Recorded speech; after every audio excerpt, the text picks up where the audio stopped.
বাবরি মসজিদ, বাবরি মসজিদ, বাবরি মসজিদ, বাবরি মসজিদ। হিন্দু মুসলমান একই দোকানে চা খেত, মুসলমান হিন্দু দোকানে যায় না, হিন্দু মুসলমানের দোকানে যায় না।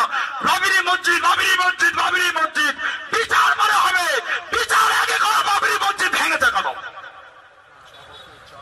বিচার করলে করো। আরো ভারতের 125 কোটি মানুষের চোখের সাক্ষী বাবরি মসজিদ ছিল ছিল ছিল। বিচারটা তারকে করবে। রাম মন্দির না বাবরি মসজিদ, বিচারটা পরে। আজকে 1 লাখের মতন মানুষ গরুটা গাড়ি করে নিয়ে যাচ্ছে, তাকে রাস্তায় ফেলে হত্যা করে দেওয়া হলো। রাজস্থানের মুখ্যমন্ত্রীর জবাব শুনলে নিজেকে লজ্জা লাগে, নিজেকে লজ্জা লাগে। আজকে জুনায়েদের মতন মানুষ, হাফেজ জুনায়েদ ঈদের শপিং করে ট্রেনে করে ফিরছে, তাকে ফেলে কুকুরের মতন হত্যা করেছে। তাদের কোনো বিচার আজ নাই, তাদের কোনো বিচার না। শুধু মুসলমান মার খাইয়ে আমার হিন্দু ভাই গুলো মার খাচ্ছে, দলিত গুলোকে মারা হচ্ছে, আদিবাসীদের মারা হচ্ছে, পিছিয়ে পড়া মানুষদের মারা হচ্ছে, সংখ্যালঘু যারা ভারতে আছে তাদের মারা হচ্ছে। শুধু মুসলমান মার খাই না। ভাবতে তো আমাকে লজ্জা লাগে। ও কমিশন এসে পকেট ভরছে না, লজ্জা লাগে না, শরম লাগে না?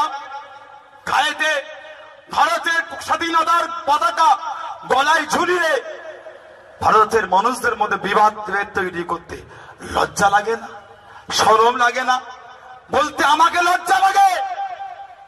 যারা এই সমস্ত মানুষের হত্যা করে তাদের করে গলায় ফুলের মালা দিয়ে বরণ করছে এক শ্রেণীর কিছু অসৎ চরিত্র রাজনীতি। এক কথা ঠিক না ভুল বলছি? বলে বাবরি মসজিদ, বাবরি মসজিদ, বাবরি মসজিদ, বাবরি মসজিদ। হিন্দু মুসলমান একই দোকানে চা খেত, মুসলমান হিন্দু দোকানে যায় না, হিন্দু মুসলমানের দোকানে যায় না। বাবরি মসজিদ, বাবরি মসজিদ, বাবরি মসজিদ। বিচার মানে হবে, বিচার আগে করো। বাবরি মসজিদ ভেঙেছে কেন? বিচার করলে করো। আরো ভারতের 125 কোটি মানুষের চোখের সাক্ষী বাবরি মসজিদ ছিল ছিল ছিল। বিচারটা তারকে করবে।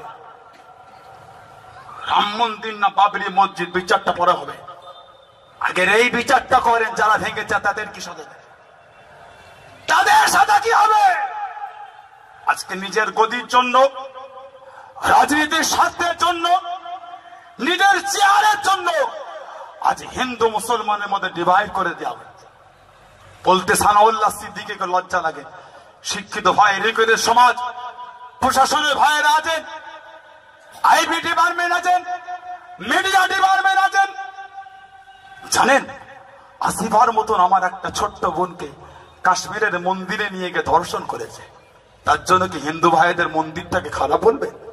এই কথা বলেন, এই কথা বলেন।